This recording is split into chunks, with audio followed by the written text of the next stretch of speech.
All right, folks, I'm going to start by saying that I believe that life comes from God, and you should not have your life taken away from you unless you've done something to deserve it. So from that standpoint, let's get started. I've identified the 7 main arguments that the pro-abort side uses to defend their position, and I am going to explain why all 7 of them are wrong, and I'm going to keep this as short as possible. Number 1, it's just a clump of cells.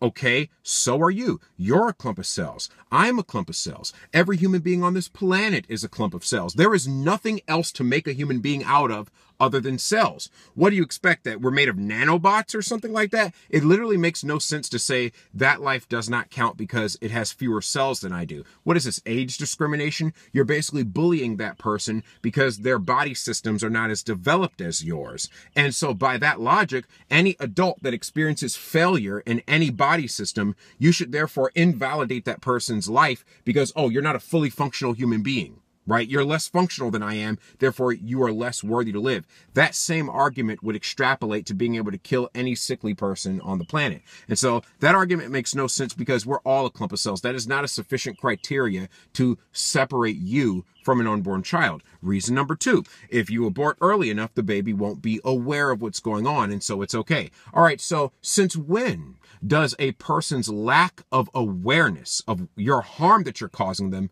justify what you're doing? By that logic, if I find some random village in the middle of nowhere where they are not as scientifically aware, if I dump toxic chemicals that are carcinogenic into their water supply, they're not aware of the harm I am doing to them, so am I justified in doing so? If you underwent general anesthesia and someone slit your throat while you're in a deep sleep, does that justify what the person did, the fact that you did not feel it? Obviously, that argument fails because, again, every standard you apply to an unborn child, you could easily apply to an adult and still come to the same conclusion. Okay, number 3. They couldn't survive on their own, so it's okay to take that. Okay, you couldn't survive on your own. Here's the thing. Imagine a world where every other human being just disappeared right now.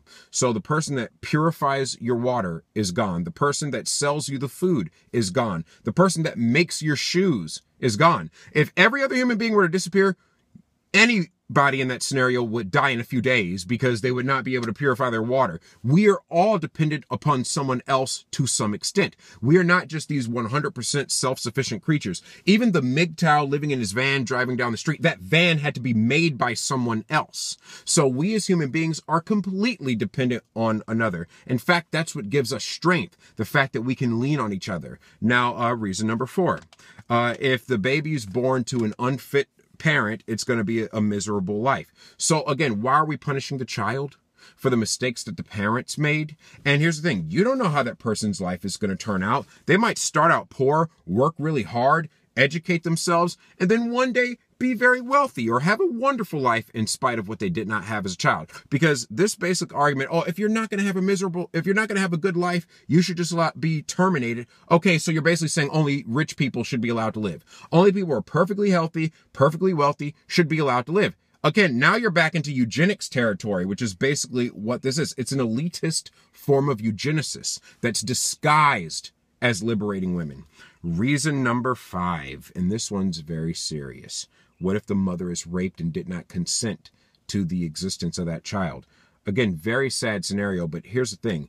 If we give mom a gun ahead of time, she can shoot him before he gets his pants down, and we don't have to worry about this. You see, that's why when people want to take your guns, you need to worry, because now how are you going to stop the rapist from putting you in this situation? But let's say a rape has already happened and it's too late to do that option. Why would you punish the child for the sins of the father? The father is the one that violated that woman. The father is the predator. Execute him like the dog he is, but don't make that child pay for that crime. Now, if you think about it, none of us know with 100% certainty every single one of our ancestors going all the way back to Adam and Eve. So by that same logic, what if somebody in your lineage was a rapist? You don't know that. You weren't alive all these thousands of years. So should you not exist? Moving on. Number 6, what if the mom just simply doesn't want it?